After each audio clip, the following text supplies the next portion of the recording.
una naming narating ang Zone 6. Kapansin-pansin na halos magbitak-bitak at natuyo na rin ang mga sakahan. Talaga pong tuyo ang aming kanal kasi nga po nakaka-cut off kami. Hindi po talaga magkakatubig yan. At tugin na yung magkatubig, magugulat pa nga po kami. Kapansin-pansin na halos magbitak-bitak at natuyo na rin ang mga sakahan. Siyempre po, pag nakaani na, ano mangyayari sa mga bukiring? Hindi po ba magbibitak? Magbibitak-bitak po talaga yan. Hi ka-coffee, magandang araw po sa inyo Luzon, Visayas at Mindanao. Nandito tayo sa Bulo Dam at itatama natin itong mali-maling balita na inilabas po ni Maki Pulido sa Reporter's Notebook. Yan tayo yung media talaga hindi mo dapat paniniwalaan lahat ng sinasabi dahil bias siyang mga yan. Alam nyo yan mga nagtatrabaho dyan sa Reporter's Notebook. Alam nyo yan na mali yung ginawa ninyo, na hindi lahat ng sinabi ninyo doon ay totoo, pero pinilit nyo pa rin, pinablish nyo pa rin yung mga mali-maling impormasyon para palabasin na masama itong gobyerno, para na lahat ng nasa gobyerno ay magnanakaw. Napaka-bias ninyo. Yung magagandang ginagawa ng NIA, magagandang ginagawa ng administrasyon, din yung pinapakita, puro kasamaan lang. Pero ang problema, hindi naman daw naaabot ng patubig ang ilang sakahan na benepisyaryo ng proyekto. Nung nakaraan po, dumadaloy pa siya.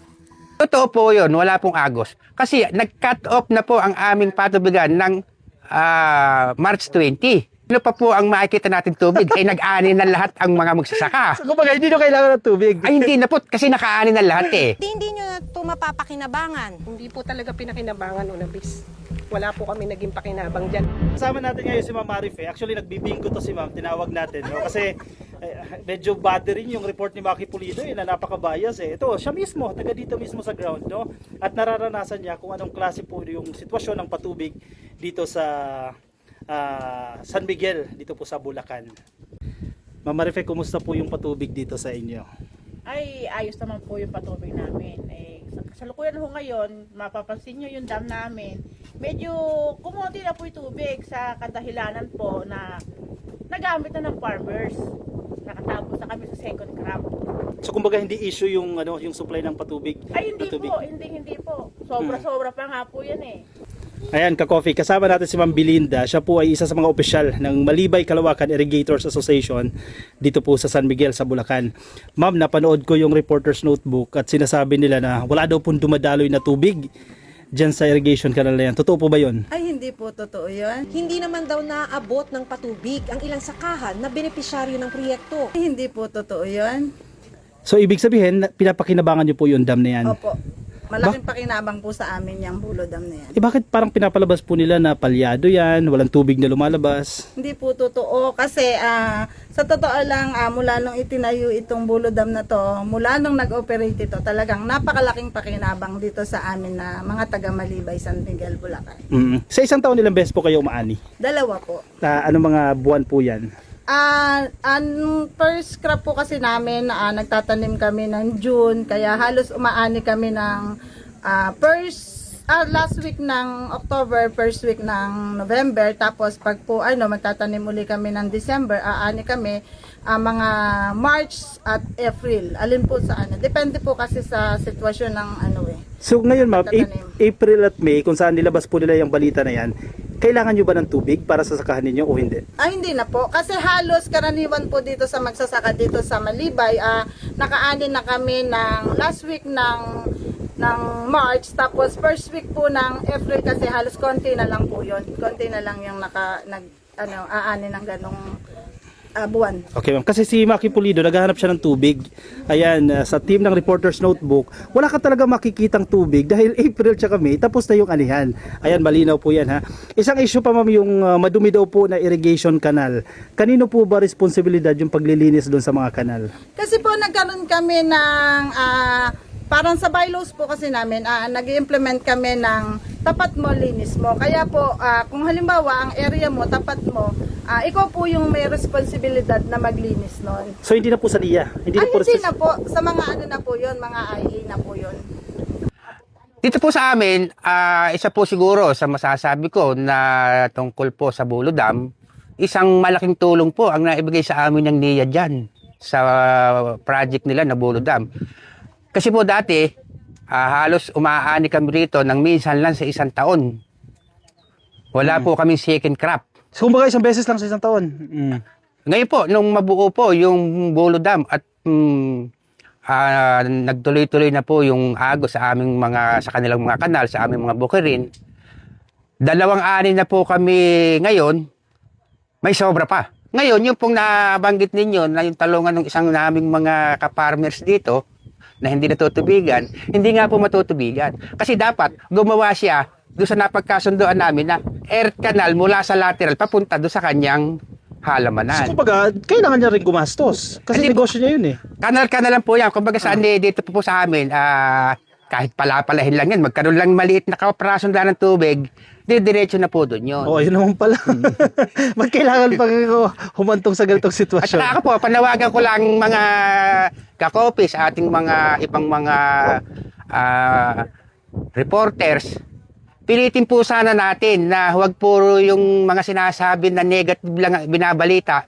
Dapat po, pati yung mga positive na mga sinasabi ng mga kaparmers ko o sa iba pa man lugar, dapat po, binabalita din ninyo. Huwag niyo pong kinakat yung mga positive at puro lang pong negative ang inyong mga binabalita. Ako po, yun lang po ang panawagan ko sa mga reporters. Correct. Itag natin si Maki Pulido, ma'am. Sana napanood mo to. Ayan, lesson learned yan kay Tatay Sotero. Sir, isa pang question. Yung madumi daw po, may mga irrigation canal na medyo madumi daw po. Ano naman po nangyari doon? Yes po. Kasi magmula nga po nung nabanggit ko na date, March 20, nag-cut off na po kami. Siyempre po, yung mga damo-damo, yung mga nahuhulog na mga ilang mga baturyan, dyan na po mahuhulog yan. Pero sabi ko nga po kanina, ngayon, sasabihin ko, nag-start na po uli kami maglinis kahapon. At saka po ngayon, ay natsyempohan nung iba na tumingin, talaga pong tuyo ang aming kanal kasi nga po naka-cut off kami. Hindi po talaga magkakatubig yan. At kung yun ay magkatubig, magugulat pa nga po kami. Ganun po yan. Basic yun eh. Yan ang mahirap eh. Sa mga nagtatrabaho sa media organization, kulang sa research. Ay, opo. At saka dapat talaga, yung talagang nakakaalam, talagang ang dapat nilang tanungin at kausapin. Hindi po yung basta halimbawa ay nakita nila, baka nga po walang alam o ano pa man. Hindi ko na po sinasabi na lang alam. Na-interview ka doon? Naka-interview ka rin ba doon, sir? Parang di kita nakita doon. Ay, hindi. Kasi ikaw yung nakakaalam. O, kita mo na, ini-interview lang nila yung hindi nakakaalam doon sa issue, napapabor doon sa bias nila.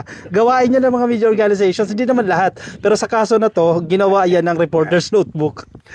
Pinakita namin sa isang structural engineer ang disenyo ng proyekto. Yung kasing roller coaster by principle, para sa akin dapat yung elevation ng spillway natin o aqueduct, theoretically pababa paring flow ng tubig. Kung mayroon mang portion na tumaas, dapat may bomba. So, ang suggestion ko, i-review din yung elevation na itong spillway yung aqueduct natin kung nakatugon ba rin sa plano. Posible rin daw na nakaapekto ang disenyo ng proyekto kung bakit hindi naaabot ng patubig ang mga dapat na pupuntahan nito. Una dapat reviewin yung plano kung dapat bumaba o tumaas yung tubig. Kasi kung bababa yan, I don't see any natural way para tumaas ulit. Unless may pump dun. Merong mechanical pump para itaas yung tubig. Which I don't think nagagawin basta-basta sa design. Engineer JR, medyo trending ngayon yung issue ni Maki Pulido, yung pagiging bias nila at kine-question nila itong structure ng dam dito sa Bulo. Bakit daw po ganyan yung itsura niya? Kung ipapaliwanag po natin itong kanal natin, dalawang bahagi po yan. Merong tumakbo ng North Main Canal at may tumakbo ng South Main Canal. Sa kabila, magkabila ng ilog. Ngayon, magpo-focus po tayo sa South Main Canal. Para mapakabila po natin yan, tatawid po muna ng ilog. Kaya nakikita po natin yung parang roller coaster na sinasabi nila, up and down. May tatlong siphonic flume po tayo. Siphonic flume structure po yung tawag natin doon sa structure natin. At kaya po natin kinailangan na magkaroon ng siphonic flume ay para maitawid doon sa ilog or sa kahit na anong waterway yung ating irrigation services, ano? Ngayon, ang concept naman po ng ating siphonic flume para siya mas madaling maintindihan. Alam niyo po yung P-trap ng lababo. ang concept po ng P-trap ng lababo, as long as mas mataas yung tubig mo at yung lalabasan niya ay mas mababa, kaya niya pa rin itulak yan. Ganun po yung ating concept ng siphonic flume. And napatunayan naman na po natin yan dahil tatlong structure po yung dinaanan yan at nakarating pa rin sa bandang dulo yung ating tubig. Yung napanood ko kasi sir sa Reporter's Notebook, may nagmamarunong na engineer. Ano pong masasabi nyo dun sa runong-runungan na engineer? Balita ko hindi man na hydraulic engineer yun, parang structural engineer daw yun. Tapos tumatawa pa siya, parang pinagtatawaran niya yung disenyo ninyo. Pinakita namin sa isang structural engineer ang disenyo ng proyekto. Maaari po na kung titingnan natin yung ating structure, maaaring dapat ikonsulta ay structural engineer kasi ang taas. Pero kailangan din po doon sa pagdidesign natin ng ating irrigation facilities, hydraulic engineer, kailangan din nila sigurong kinonsulta ay yung may alam kung paano mag-design ng mga irrigation facilities natin, kung saan i-consider natin paano natin mapaparating doon sa dulo nang hindi tayo gagastos ng kailangan pa ay magbobomba at pwede naman sana ay by gravity lang mapapatubigan natin yung ating mga service area. So hindi totoo yung sinasabi nila kinakailangan pa ng mechanical etc. no, para mapadalo yung tubig. Kumbaga gravity ba ang tawag natin dyan sir? Yes sir, by gravity po yung ating sistema ng pagpapatubig dito. At katunayan po na nakapagpatubig na, nakapagpaani na ng 2 cropping season, dry season at wet season yung ating mga magsasaka sa bandang dulo. Isang patunay na yung patubig natin ay dumaan dito sa tatlong structure po ng ating siphonic flume at nakarating sa dulo. Yan ang mahirap eh. Actually pananagutan din ng GMA yan eh. Pananagutan din ng Reporter's Notebook yan sa mga eksperto na inyong ini-interview. Una, magpapublish kayo ng mga storya, sisirain ninyo yung isang organisasyon, halimbawa in this case, NIA yung sinira nila, na mali-mali yung sinasabi ng inyong resource persons, ng inyong mga eksperto. Responsible journalism ba yan? Sa researchers ni Maki Pulido sa Reporter's Notebook, hindi kayo nag-research. Sinisilip din nila kasi yung parang roller coaster daw na structure yung design ng kanal at hindi daw po dumadaloy yung tubig dyan ng maayos. Totoo po ba? Walang umaagos dyan sa irrigation canal? Hindi po. Abay, kami nga po medyo, sabi ko nga po, medyo malayo kami sa kanal. Pero kami pong mag-asawa, gumawa kami ng paraan para makakuha kami ng tubig sa mismong kanal. So kumbaga parang hindi mo lahat iaasa sa gobyerno, Ay, di ba? hindi po. Kailangan po mag-provide naman po ang farmers.